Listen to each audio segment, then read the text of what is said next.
Word in the Cairo 7 newsroom of a shooting possibly at Marysville Pilchuck High School in the north part of Marysville. Potentially 2,500 students at this school, a very, very large high school. We are talking with Robert. He is a junior there at Marysville Pilchuck. Sounds really stunned right now. Robert, how are you and your friends even holding up at this point? It must just be surreal to you.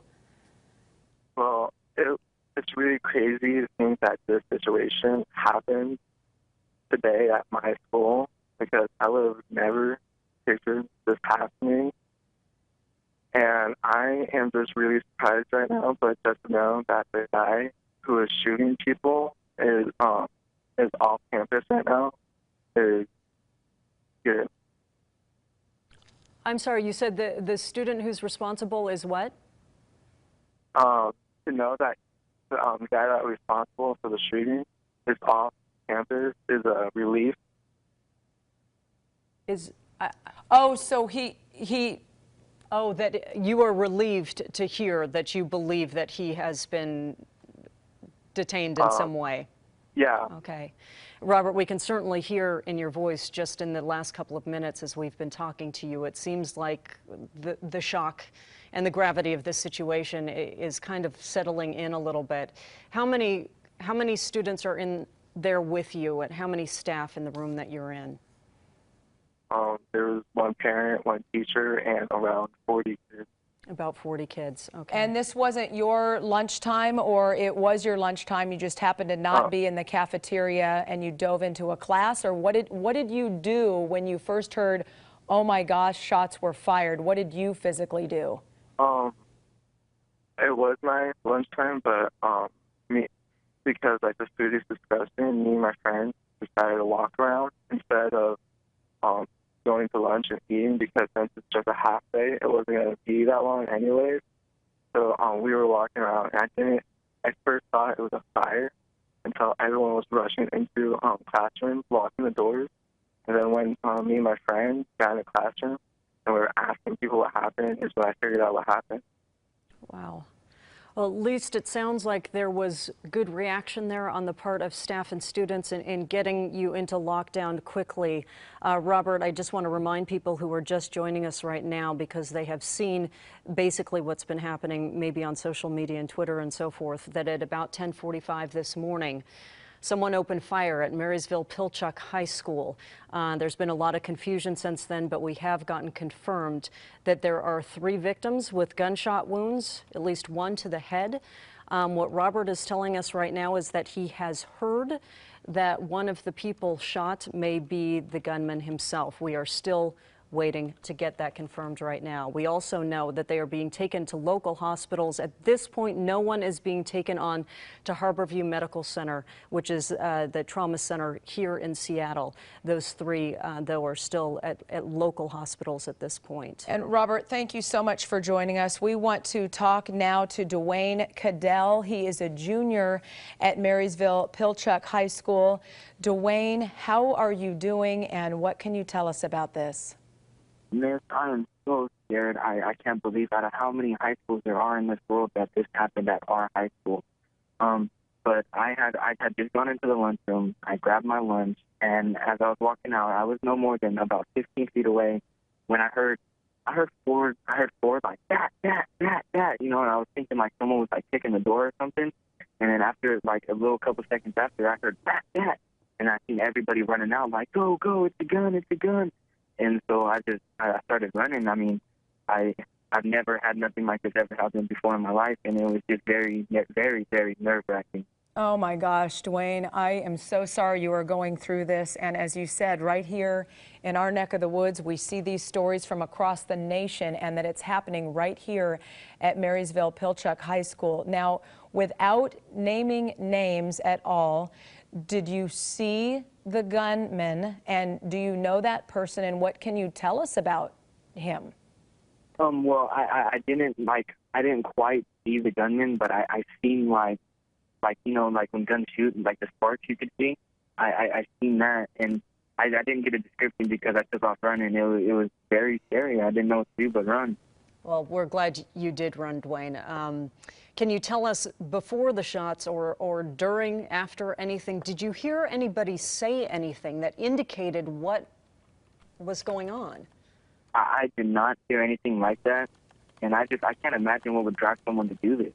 Right. Well, that's a question that I don't know we'll ever get a full answer for. But Dwayne, you are now in lockdown, is that correct, or are you outside of the school? No, I am definitely inside a classroom. I am on lockdown. Okay. We have our lights off, and everybody is sitting down. Okay. How are people doing? How are those other students? How is your teacher doing? And tell us about any lockdown drills you may have gone through recently. Robert, who is also a junior, told us he doesn't really recall any recent active shooter drills there at Marysville Pilchuck. What can you tell us about that? I believe we had one a little bit earlier in the year where we had to turn off the lights and get down for maybe about 10 minutes. It wasn't nothing too major. And our teacher, he's pretty calm. He's cool, collected. He's got everything under control. And I'm pretty, all these other kids in here, they're very shaken up. They just can't believe what is happening. Have you talked to your parents? I have talked to my dad, and he is on his way. What did you tell him? How did he react to you? I cannot imagine. Oh my God, he was so scared. He was like, oh my God, and he works for a multi-billion-dollar company, and he was like, I gotta leave work right now. I gotta go make sure my kids are okay. And he was pretty scared. Dwayne, I'm sure that is the worst call he could possibly get. But as you mentioned, reaching out to your father, we do want to remind any parents who are watching right now, it's hard to follow, but just so you know, police are really encouraging parents not to turn up at the school because there is so much going on right now. They need that extra breathing space to be able to deal with the situation. And also, we assume, Dwayne, what will happen with you, as what we have seen happen with other students to this point, as the students are brought out safely, they will be loaded into buses and then taken to a safe place where they can be reunited with their parents away from the school. So you folks who are watching this right now and you have loved ones who hopefully are getting onto a bus like we're seeing right there from Chopper 7, please do not go directly to the school because your children will be taken away from there, and the authorities really do need that extra room. And then, Dwayne, as Monique was just kind of alluding to there, do you know of a reunification area, a family meeting area in a situation like that that's ever been told to you? Or did your dad say anything, or did he say, I'm on the way to the school? My dad said that he was on his way to school. I've never heard anything. I just came down here from California, so I don't know if there is a place where we reunite. I don't know any of that. Okay. And the other students who are in the room with you right now, Dwayne, are they just talking to their families? What are you hearing from them, and how are you trying to help each other get through this? Well, we're all just they're telling their parents. Their parents are really worried about them. They're just, no one can believe it's happening right now. Everybody's shocked. And Dwayne, we know you can't see because you are indoors right now talking to us on the phone, but Chopper 7 is live above your school right now, and they continue to show these shots of officers who are sweeping through the school. We just had an expert on a little bit ago, a couple of minutes ago, right before you, who was telling us how officers get through a school like this to make sure that it is under control. And our understanding is that they are going class by class to check on all of the students, make sure that whoever's responsible has been located and dealt with, as we see some students who are now running through the parking lot with their arms up, happy to be safe and getting away from that school. We're sure, Dwayne, at one point you will be able to leave as well, like these kids whom we're seeing running across this grass. And Michelle, I can't imagine the terror that they've experienced. Not at all. And that looked like possibly someone from the cafeteria, yes. A staff member running away. Possibly now we are seeing maybe students, not sure if siblings or parents, running to find their kids. We're not really sure what's going on right here in the parking lot. Maybe they've been told they can get to their car and get out of there if these are students who have a parking space there and drive to school, trying to get to the bottom of what's going on here. But so much relief, and now it looked like they just had the girl in the purple there. Right. You know, they do. They have their arms up, running through the parking lot here, so not really sure where they are heading right now. Just trying to get away from that scene safely. And for those of you who are joining us right now, Chopper 7 is live over Marysville-Pilchuck High School, where at about 10:45 this morning, someone opened fire at that school that is inducing this panic that you are seeing as these kids run from the school right now. We know at least 3 were hurt, 3 taken to local hospitals with gunshot wounds, including 1 to the head. We do not know if that includes a gunman or not. What we have heard from students inside the school and also from their parents who have been calling us since 10:45 this morning is that there was a student who opened fire at the in the cafeteria. We just saw, Michelle, as you pointed out, somebody who looked like perhaps a cafeteria worker with an apron over her as she was running from the building. We will continue to get just these heart-stopping recounts of what has happened this morning that you hear about happening all too often, and it doesn't fail to shock you, though. This is just... It really doesn't. You are seeing now guns drawn with the, not sure if these are Snohomish County deputies or Marysville police, part of the Snohomish County SWAT team members here. They are checking everything. Just check that porta potty there. They are going room by room, closet by closet, building by building, because as our expert just told us, a former SWAT team member and a former Pierce County Sheriff's Sergeant who does active shooter drills right now currently, he said they don't know, officials when they arrive onto the scene of something like this, reports of shots fired, a school shooting, they don't know if they are dealing with one shooter, 2 shooters, they don't know. So that is what you are seeing right now, live from Chopper 7 near the field there and the track of Marysville-Pilchuck High School. They are checking everywhere, but as you see right there, guns drawn. The guns are no longer down, they are drawn. So I don't know if they have gotten some information, some tactical information from someone, but they are now look to be with guns drawn there, sweeping the stadium of Marysville-Pilchuck High School. And we've been seeing some of the students and staff streaming out, but we've also been hearing from students who are still inside that school right now, trying to get more information and trying to get the word out about what they have seen and heard, including Rigo Perez, who is joining us on the phone right now. Rigo, we are happy that it sounds like you are safe right now. What year are you there at Marysville-Pilchuck?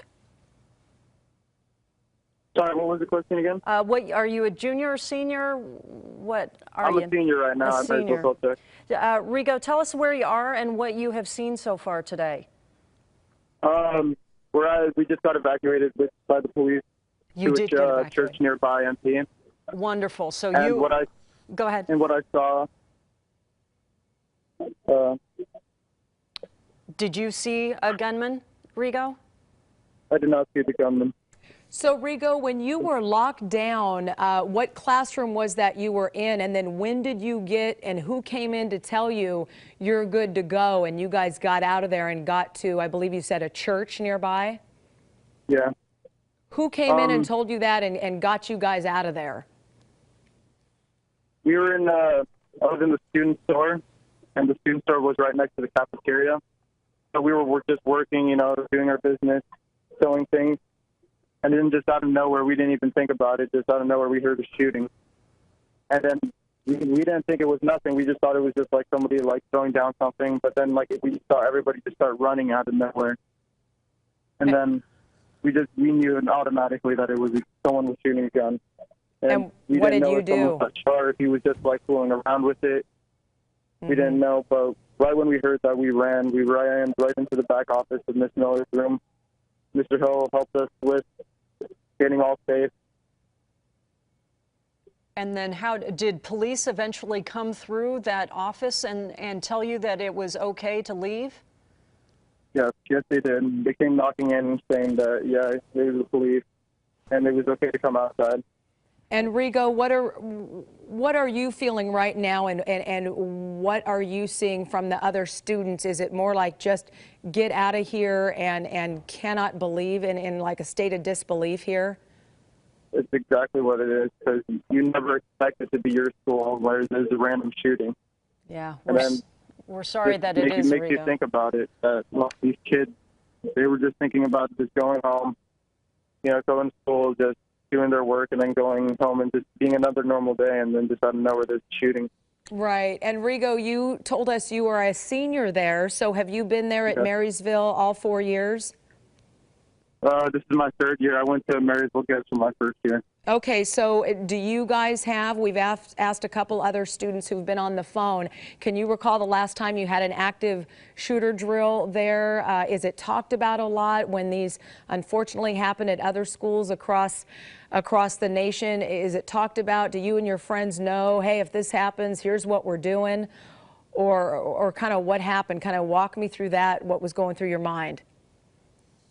Well, from all the years that I've been here in the Marysville School District, from high school, I've never actually witnessed a shooting before. I've never thought it would ever happen. Yeah, we had practice drills, lockdown drills, practice drills, but we never actually had something like this happen.